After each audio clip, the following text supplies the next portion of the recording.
Hello, groupies, and welcome to PIAC Minnesota Paranormal.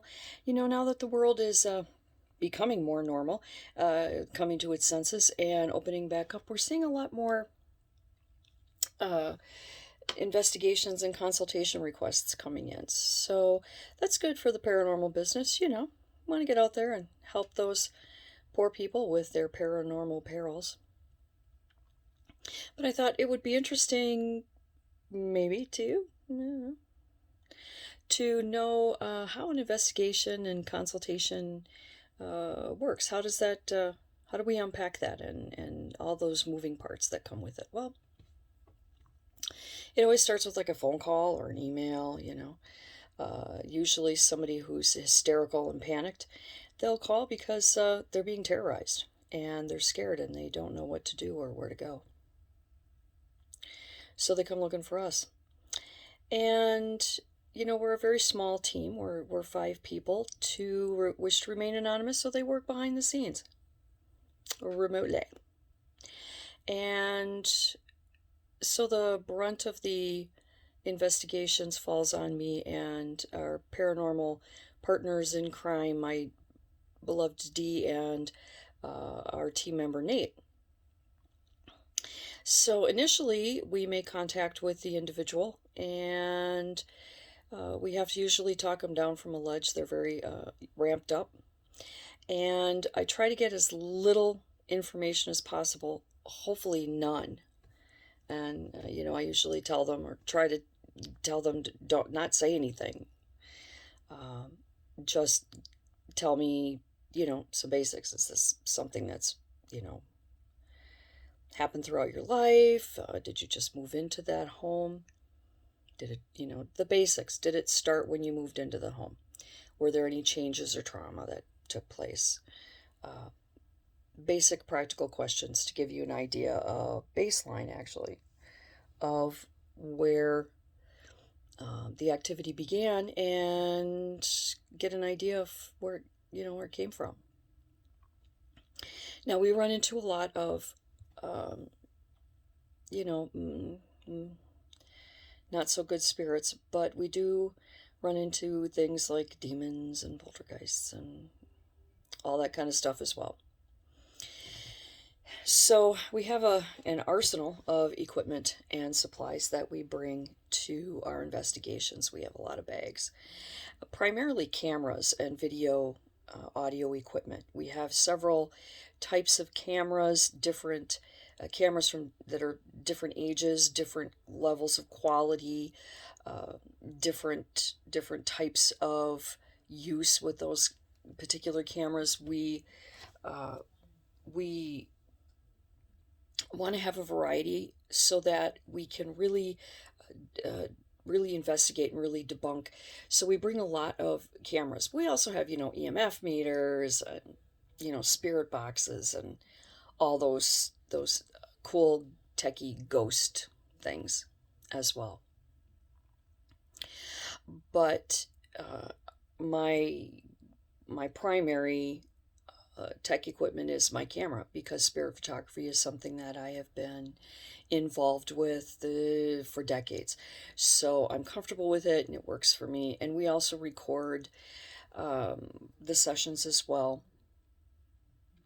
Now, there are some services that we do charge for. We have a flat fee for, but for consultations and investigations, we don't charge anything. We do accept gratuities if people think that our services are worth a tip. We'll graciously accept a tip from you. But we don't demand it. We don't hold you hostage in your house with your ghosts. So we do an initial call with the individual, get an idea of what we're dealing with. I will tell you, and this is going to cause a lot of blowback, I know, but a lot of people that suffer from mental illness believe that they're being plagued with ghosts and, demons and stuff.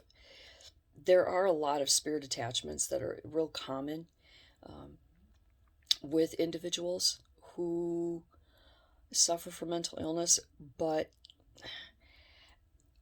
there's a really fine line. And anytime that we get a sense that these individuals are probably not experiencing something paranormal, but they might be having a psychotic episode, we do tell them that we probably can't help them, and uh, we encourage them to contact their medical professionals. We uh, we do the initial call and get just basic information, their name, where they live, and how long they've lived there, and a baseline of what kind of uh, paranormal peril they're experiencing. Doors slamming, or beds shaking, or cabinets being opened, is stuff going missing? Are they hearing the, voices and giggles and whatnot? Just the basic stuff. And then we compile a little bit of a preliminary report. And we make an appointment to go visit them at their home. What we'll do is, between the initial phone call consult and the visit, we will come together as a team and talk about the investigation, get everyone's impressions and feelings and psychic abilities going, and kind of start tuning into the client and their home, and what might be happening. And a couple of us do remote viewing, so we will take time to meditate several times, and perform remote viewing to go into the area to see if we can get a sense of what's going on before we go there. And we do try to record those remote viewing sessions, because it's kind of freaking badass, when you can say, yeah, well, I saw peach wallpaper, and then you walk in the house that you've never been in before and there's peach wallpaper. A score. Anyway, accuracy is really cool. So, okay. Anyway, so once we do that, we compile our recordings, our information. We start, getting, formulating, getting some impressions, and getting a sense of what we're walking into before we walk into it. We never go alone. We always make sure that there's a minimum of 2 to 3 people at every investigation. We always bring our own beverages, because, people are nice and they want to give you a beverage or something like that. And that's really, really wonderful. But we don't know if they're like a serial killer and they've roofied the drink or not, Safety first. Okay, safety first. Especially if you're the team lead like me, you got it, So we will go and meet the people at their home. And while we're on our way there, I always sit in the back seat, and I have headphones or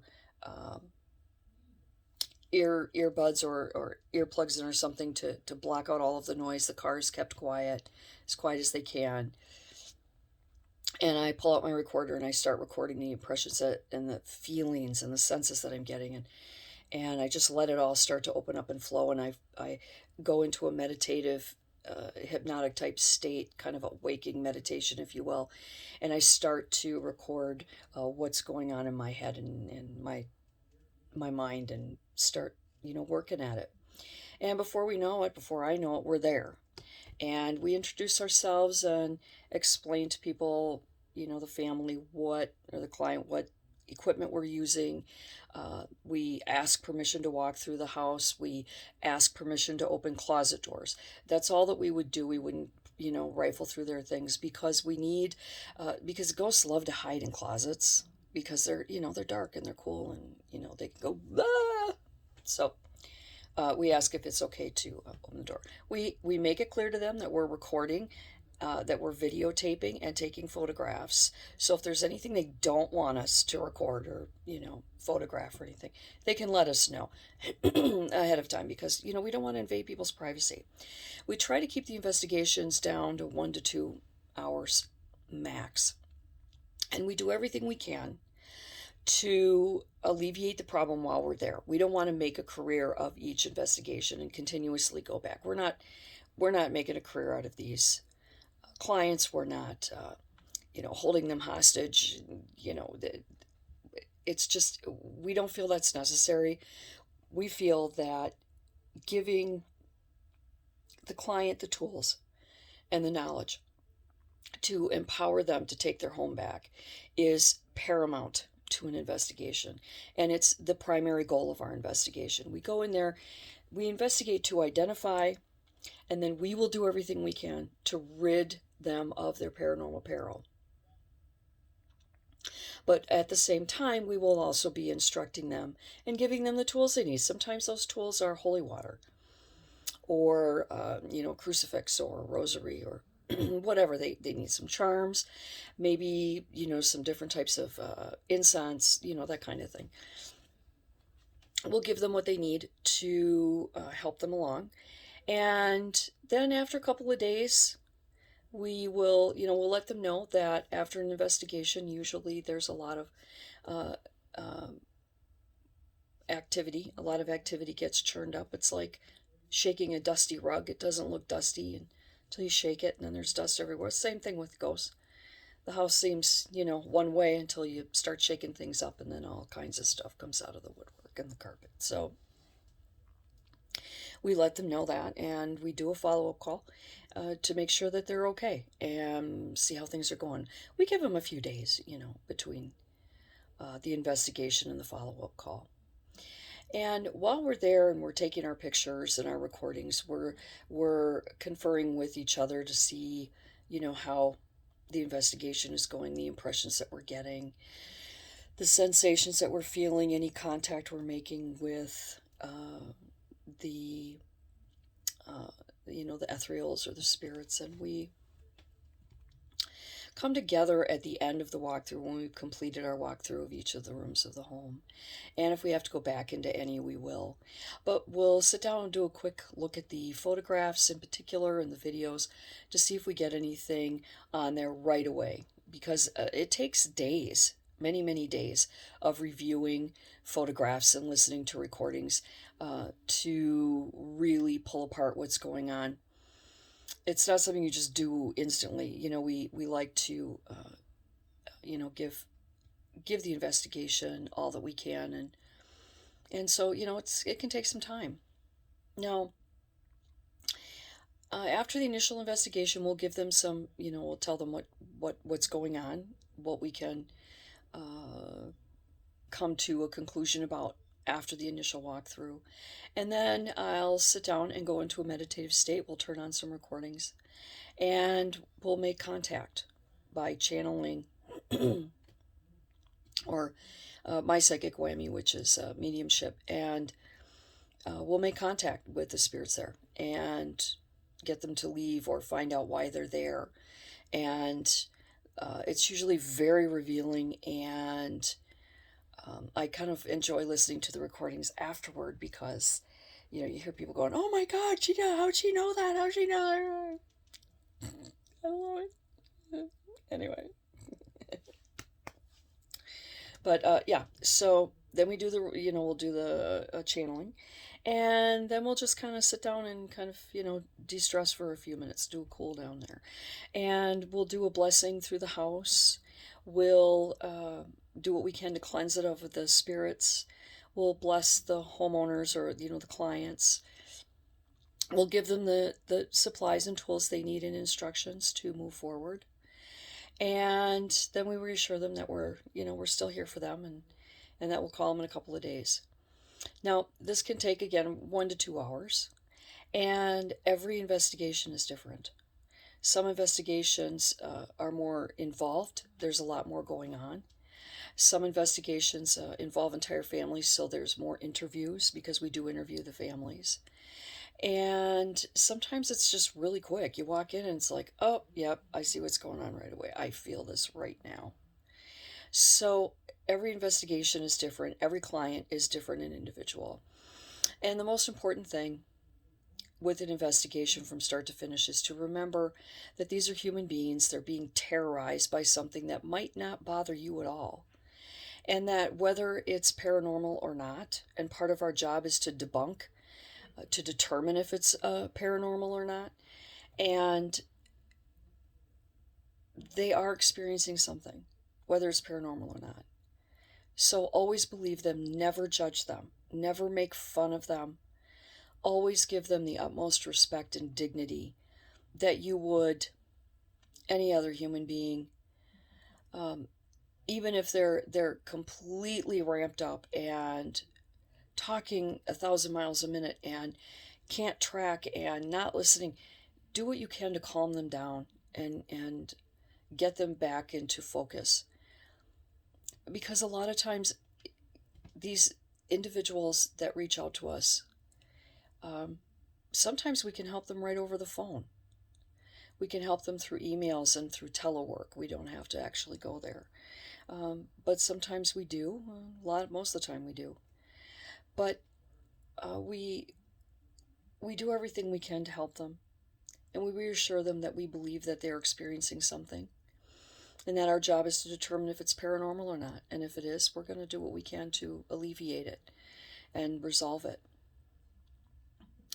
And if we feel that we're walking into a situation where an individual is very unstable and that they might be experiencing paranormal because of their instability, or they're on a medication that's causing, hallucinations or some kind of reaction, then we would definitely let them know that we probably can't help them and that they need to, talk to their doctors. So remember, you're not a doctor. You can't, talk to people and give them advice that way.